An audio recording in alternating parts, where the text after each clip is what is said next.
ಬಸವಾದಿ ಪ್ರಮಥರನ್ನ ಆಂಜನೇಯ ಸ್ವಾಮಿಯನ್ನು ಮನದಲ್ಲಿ ಧ್ಯಾನಿಸಿಕೊಂಡು ಪರಮ ಪವಿತ್ರ ಪುಣ್ಯಕ್ಷೇತ್ರವಾಗಿರುವಂತಹ ಅಂಕಲಿ ಗ್ರಾಮದಲ್ಲಿ ಇವತ್ತು ನೀರಲಿಗೆ ಉತ್ಸವವನ್ನ ಕಾರ್ಯಕ್ರಮಕ್ಕೆ ನಿಮ್ಗೆಲ್ಲರಿಗೂ ಆಹ್ವಾನ ಮಾಡ್ಲಿಕ್ಕೆ ನಾವು ಬಂದಿದ್ದೇವೆ. ಇದು ಕೇಳ್ರಪ್ಪ, ಮತ್ತೆ ಯಾರಿಗಾರು ಫೋನ್ ಹಚ್ಚೋದೈತಲ್ರಿ?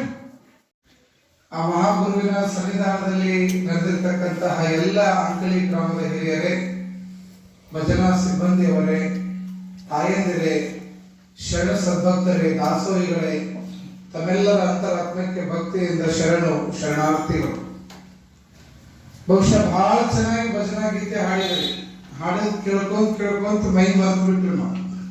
ಅಷ್ಟು ಅದ್ಭುತವಾಗಿ ಗಾಯನವನ್ನು ಮಾಡಿದ ಕಲಾವಿದರಿಗೆ ಒಂದು ಜೋರಾದ ಚಪ್ಪಾಳೆ. ಹರಪೂಜೆ ಗುರು ಸೇವೆ ವರಪುಣ್ಯವಿಲ್ಲದೆ ಬರಿದೆ ಸುಖಭೋಗ, ಹಣವಿದ್ದಾಗಲೇ ಭಕ್ತಿ, ನೆನವಿದ್ದಾಗಲೇ ಸೇವೆ, ಗುಣವಿದ್ದಾಗಲೇ ಮಾಡಿ ಮುಕ್ತಿ ಪಡೆಯಾತ್ಮ ಅಂತ ಹೇಳ್ಯಾರ. ಆ ನಿಟ್ಟಿನೊಳಗೆ ಇವತ್ತು ನೀರಲಿಗೆ ಉತ್ಸವ ಅನ್ನುವಂತ ಒಂದು ನೆಪ 23ನೇ ತಾರೀಕಿನಿಂದ ಪ್ರಾರಂಭ ಆಗ್ಯದ. ಅದು ಜನವರಿ 12ನೇ ತಾರೀಕು ಮಂಗಲಗೊಳ್ಳುತ್ತದೆ. ಈ 21 ದಿನಗಳ ಕಾಲ ನಡೆಯುವಂತ ನೀರಲಿಗೆ ಉತ್ಸವದೊಳಗ ಸಾಯಂಕಾಲ ಸಮಯ ಶರಣ ಚರಿತಾಮೃತ ಅಂತ ಪ್ರವಚನ ಪ್ರಾರಂಭ. ನಾವೇ ಹೇಳ್ತಾ ಇದ್ದೀವಿ, ಅಗಡಿ ಅಕ್ಕಿಮಠ ಸ್ವಾಮಿಗಳು ನಾವೇ ಹೇಳ್ತಾ ಇದ್ದೀವಿ. ದಿನ ಒಂದೊಂದು ಹಳ್ಳಿಯವರ ಕಡೆಯಿಂದ ಗ್ರಂಥ ಪೂಜೆ ಮಾಡಿಸಿ ಪುರಾಣ ಪ್ರಾರಂಭ ಮಾಡುವಂತ ಒಂದು ಪ್ರಕ್ರಿಯೆಯನ್ನ ಪ್ರಾರಂಭ ಮಾಡಿ. ಉದ್ದೇಶ ಏನು? ನೀರಲಿಗೆ ಅಷ್ಟೇ ಪುರಾಣ ಹಚ್ಚಿ ಅಲ್ಲೇ ಪ್ರಸಾದ ಮಾಡಿ ಅಲ್ಲೇ ಮುಗಿಸ್ಬೋದಾಗಿತ್ತು. ಆದ್ರೆ ಪುರಾಣದ ಪುಣ್ಯ ಹಿಂದೆಲ್ಲ ಮಳೆ ಬರಗಾಲ ಬಿದ್ದಾಗ ಮಳೆ ಬರಲಾರದಂತ ಸಂದರ್ಭದೊಳಗೆ ಊರಾಗ ಪುರಾಣ ಪ್ರವಚನ ಹಚ್ತಿದ್ರು. ಯಾವ ವರ್ಷ ಪುರಾಣ ಪ್ರವಚನ ಹಚ್ತಿದ್ರು ಆ ವರ್ಷ ಒಳ್ಳೆಯ ಮಳೆ ಬೆಳೆ ಬರ್ತಿತ್ತು. ಆ ಕಾರಣಕ್ಕಾಗಿ ನೀರಲಿ ಒಳಗೆ ಇಟ್ಟಂತ ಪುರಾಣ ಪ್ರವಚನದೊಳಗ ಅಂಕಲಿ ಗ್ರಾಮದವರು ಬಂದು ಒಂದು ದಿನದ ಗ್ರಂಥ ಪೂಜೆ ಮಾಡಿ ಹೋದ್ರು ಅಂತಂದ್ರ ಅವತ್ತಿನ ಪುರಾಣದ ಪುಣ್ಯ ಅದು ಅಂಕಲಿಗೇನ ಮುಟ್ಲಿ ಅನ್ನುವಂತ ಒಂದು ಕಾರಣವನ್ನು ಇಟ್ಟುಕೊಂಡು ನಾವು ಗ್ರಂಥ ಪೂಜೆಗೆ ಅಂಕಲಿ ಗ್ರಾಮದವರಿಗೆ ಒಂದು ಸೇವೆಯನ್ನ ಇಟ್ಕೊಳ್ಳುವಂತ ವ್ಯವಸ್ಥೆಯನ್ನು ಮಾಡಿದ್ವಿ. ಪುಣ್ಯ ಕೇವಲ ನೀರಲಿಗೆ ಅಷ್ಟೇ ಮುಟ್ಟೋದು ಬೇಡ, ಸುತ್ತಿರುವಂತ ಎಲ್ಲ ಗ್ರಾಮದವರಿಗೆ ಮುಟ್ಲಿ ಅನ್ನೋ ಕಾರಣಕ್ಕಾಗಿ ಗ್ರಂಥ ಪೂಜೆಗೆ ಒಂದು ದಿನ ಅಂಕಲಿ ಗ್ರಾಮದವರನ್ನ ಆಯ್ಕೆ ಮಾಡಲಾಗಿದೆ. ಮತ್ತೆ ಇನ್ನೊಂದು ನೀರಲಿಗೆಗೂ ಮತ್ತು ಅಂಕಲಿಗೆ ಎಂತ ಸಂಬಂಧ ಐತಿ ಅಂತಂದ್ರೆ ಗುರು ಶಿಷ್ಯರ ಸಂಬಂಧದ ಸಂಬಂಧ, ಬಾಂಧವ್ಯದ ಸಂಬಂಧ. ನೀಲಕಂಠ ಮಹಾಸ್ವಾಮಿಗಳವರು ನೀರಲಿಗೆ ಹೋಗ್ಬೇಕಾದ್ರೆ ಅಂಕಲಿಗೆಯಿಂದನೇ ಹೋದಂತ ಪ್ರತೀತಿಯದ ಈ ನೆಲದ ಪುಣ್ಯ.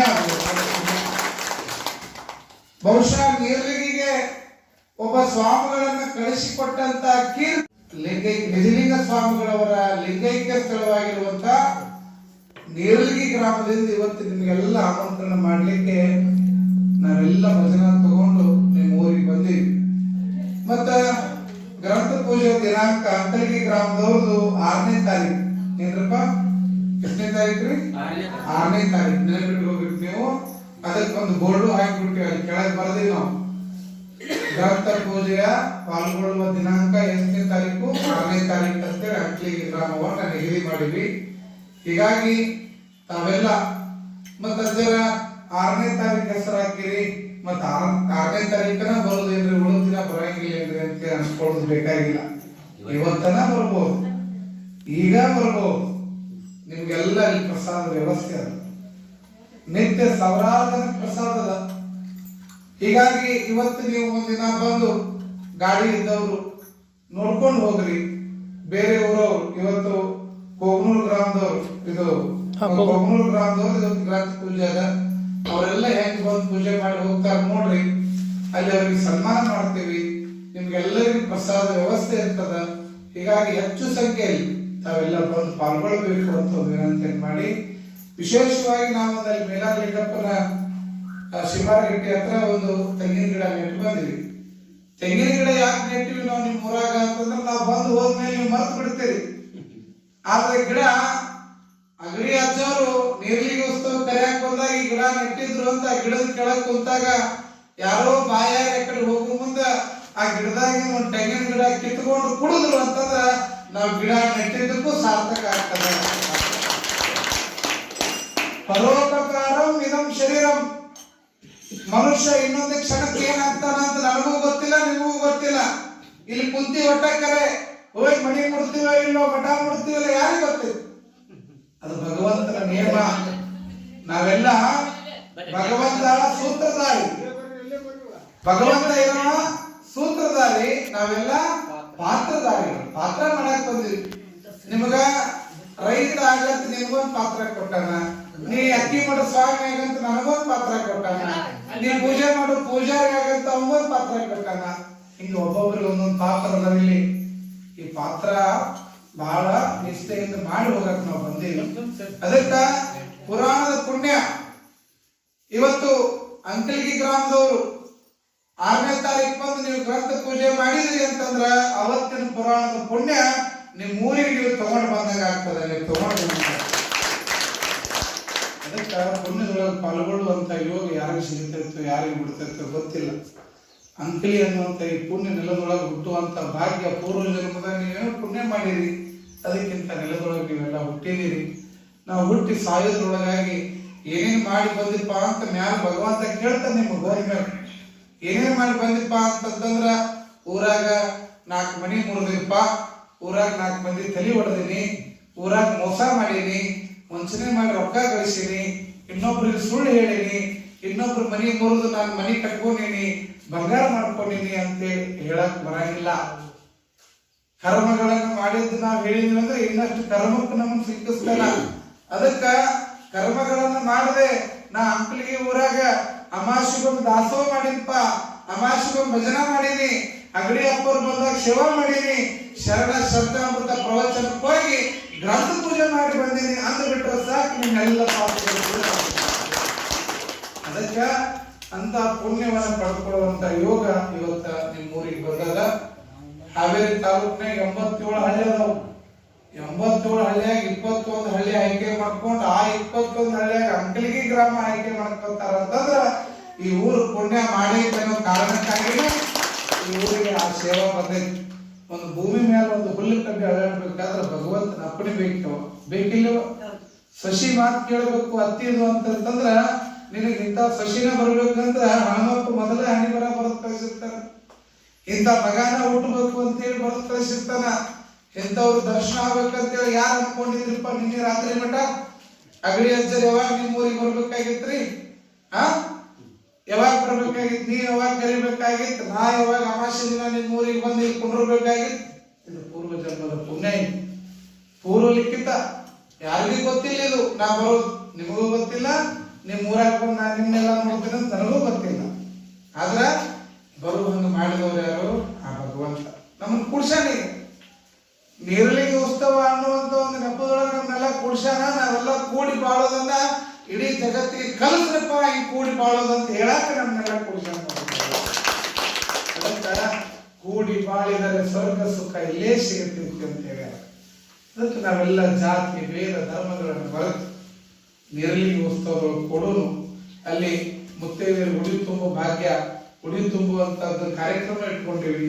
ಮುತ್ತೈದರಿಗೆ ಕುಂಕುಮ ಭಾಗ್ಯ ಶಾಶ್ವತವಾಗಿರಲಿ ಅಂತ ನಾವು ಉಡಿ ತುಂಬ್ತೀವಿ ಸ್ವಾಮಿಗಳು.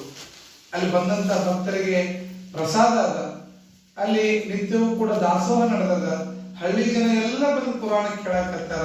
ಅದಕ್ಕೆ ಎಲ್ಲರೂ ಕೇಳೋ ಮುಂದೆ ನಾವು ಕೇಳಿಲ್ಲ ಅಂದ್ರೆ ಹೆಂಗ್ರಿ ಅಜ್ಜರ?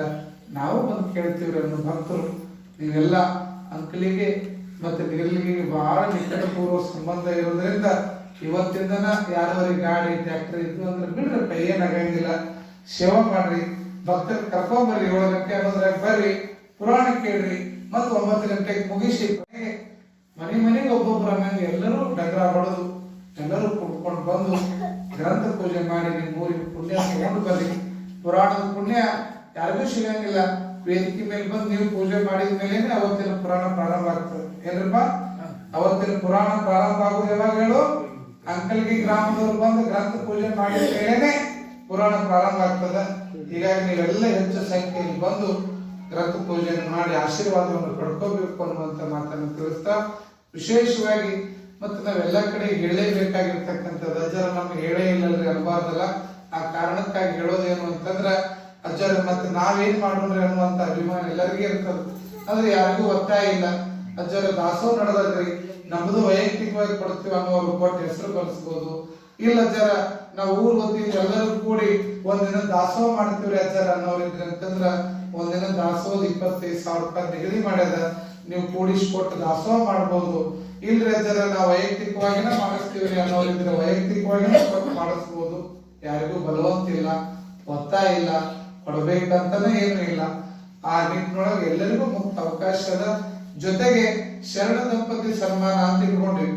ಗಂಡ ಹೆಂಡತಿನ ದೊಡ್ಡ ವೇದಿಕೆ ಮೇಲೆ ಏನು ಕೊನೆಯ ದಿನ ದೊಡ್ಡ ಕಾರ್ಯಕ್ರಮ ನಡೀತದಲ್ಲ, ಆ ವೇದಿಕೆ ಮೇಲೆ ಗಂಡ ಹೆಂಡತಿ ಕುಂಡ್ರಿಸಿ ಅವತ್ತು ದೊಡ್ಡ ದೊಡ್ಡ ಜಗದ್ಗುರುಗಳು, ಹುಬ್ಬಳ್ಳಿ 3,000 ಮಠದ ಜಗದ್ಗುರುಗಳು, ಶಿರಹಟ್ಟಿ ಜಗದ್ಗುರುಗಳು, ನಾಡಿನ ಎಲ್ಲ ಸ್ವಾಮಿಗಳು, ರಾಜಕಾರಣಿಗಳು, ಸಾಹಿತಿಗಳು, ದಾನಿಗಳು ಎಲ್ಲ ಬಂದಿರ್ತಾರ. ಆ ದೊಡ್ಡ ವೇದಿಕೆ ಮೇಲೆ ಗಂಡ ಹೆಂಡತಿ ಕುಂಡ್ರಿಸಿ ಅವರಿಗೆ ಸನ್ಮಾನ ಮಾಡಿ, ನೀವು ಶರಣ ದಂಪತಿಗಳಾಗಿ ಬದುಕ್ರಿ, ನೀವು 100 ವರ್ಷ ಗಂಡ ಹೆಂಡತಿ ಹಿಂಗ ಕೂಡಿ ಬದುಕ್ರಿ ಅಂತ ಸನ್ಮಾನ ಮಾಡುವಂತ ಒಂದು ಕಾರ್ಯಕ್ರಮ ಶರಣ ದಂಪತಿ ಸನ್ಮಾನ ಅಂತ ಇಟ್ಕೊಂಡಿವಿ. ವಿಶೇಷ ಏನು ಅಂದ್ರೆ 555 ದಂಪತಿಗಳಿಗೆ ಸನ್ಮಾನ ಮಾಡ ಅವರ ಹೆಸರನ್ನ ನೀರಲಿಗೆಯ ಒಂದು ಸರ್ಕಲ್ ನೊಳಗ ಅವಿಸ್ಮರಣೀಯವಾಗಿ ಉಳಿಯುವಂಗ ಬೋರ್ಡ್ ನೊಳಗ ಅವ್ರ ಹೆಸರು ಕಾಯಂ ಆಗಿ ಉಳಿಸುವಂತ ಕೆಲಸ ಮಾಡಕತ್ತೀವಿ. ಹೀಗಾಗಿ ಯಾರಾದ್ರೂ ಗಂಡ ಹೆಂಡತಿ ಅಜ್ಜರ ನಾವು ಕುತ್ಕೊಂಡು ಅಲ್ಲಿ ಸನ್ಮಾನ ಮಾಡಿ ಆಶೀರ್ವಾದ ತಗೋತೀವಿ ಅನ್ನುವಂಥವ್ರು ಯಾರು ಇದ್ರಿ ಅಂತಂದ್ರ 5,001 ರೂಪಾಯಿ ನಿಗದಿ ಮಾಡ್ಯದ. ಆ ಶರಣ ದಂಪತಿ ಸನ್ಮಾನಕ್ಕೆ ಹೆಸರು ಬರೆಸ್ರಿ, ಸನ್ಮಾನ ಮಾಡಿಸ್ಕೊಡ್ರಿ, ದಾಂಪತ್ಯ ಜೀವನ ಸುಖಕರವಾಗಿರ್ಲಿ ಅಂತ ಆಶೀರ್ವಾದವನ್ನು ಮಾಡುವಂತ ಯೋಗ ನಿಮ್ದಾಗ್ಲಿ ಅಂತ ಆಶಿಸ್ತಾ, ಮತ್ತ ಎಲ್ಲೆಲ್ಲೋ ಕಳಿತೀವಿ 5,000 ಅಂತಿಮ ಗ್ರಾಮಸ್ಥರೆಲ್ಲರೂ ವೇದಿಕೆ ಮೇಲೆ ಬರಬೇಕು. ಅಜ್ಜನಿಗೆ ಸನ್ಮಾನ ಮಾಡಲಾಗ್ತದೆ. 6ನೇ ತಾರೀಕು ತಪ್ಪಿಸ್ಬೇಡ್ರಿ. ಒಲೆ ಬೆಕ್ಕು ಮಲಗಿಸಿ ಬರ್ರಿ. ಪ್ರಸಾದ ವ್ಯವಸ್ಥೆ ಇತ್ತಲ್ಲಿ, ಅಡಿಗೆ ಮಾಡ್ಕೊಸ್ಕೊಂಡ್ರು ಬೇಡ್ರಿ. ಇವತ್ತು ಐತಿ, ಹೆಚ್ಚು ಸಂಖ್ಯೆ ಬರ್ಬೇಕು. ಭಜನಾ ತಗೊಂಡ್ ಬರ್ರಿಪ್ಪ. ಅವತ್ತು ಲಘು ಬಂದು ಭಜನಾ ಮಾಡ್ರಿ. ಅವತ್ತ ವೇದಿಕೆ ಮೇಲೆ ಬಂದು ಭಜನಾ ಮಾಡ್ಬೋದು. ಬರ್ರಿ, ಎಲ್ಲ ನಿಂತ್ಕೊಬರ್ರಿ, ಫೋಟೋ ತೆಗಿ ಎಲ್ಲರೂ ಬರ್ರಿ. ಜಯ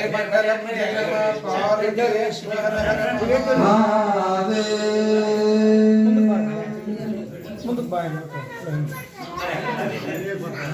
ಆಯ್ತು ನೋಡ್ರಿ.